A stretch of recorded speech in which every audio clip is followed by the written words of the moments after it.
Un score historique pour le Front National.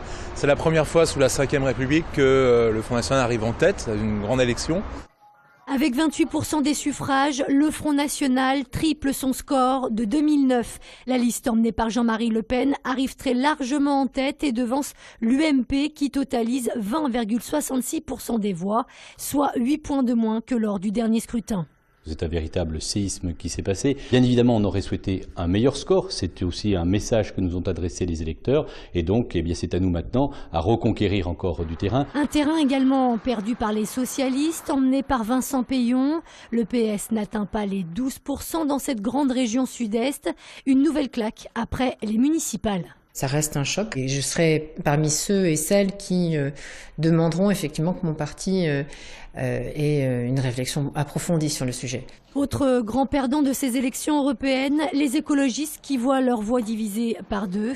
Notez que les centristes et le Front de gauche, quant à eux, réalisent des scores identiques à 2009.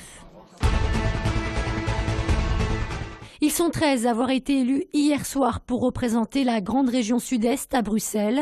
Le Front National emporte très logiquement la majorité des sièges à pourvoir, 5 au total, dont celui de Jean-Marie Le Pen et du Lyonnais Bruno Gollnisch. L'UMP enverra 3 élus, c'est 2 de moins qu'en 2009. Le PS, quant à lui, conserve ses 2 représentants, tout comme les centristes et le Front de gauche qui conservent un eurodéputé chacun.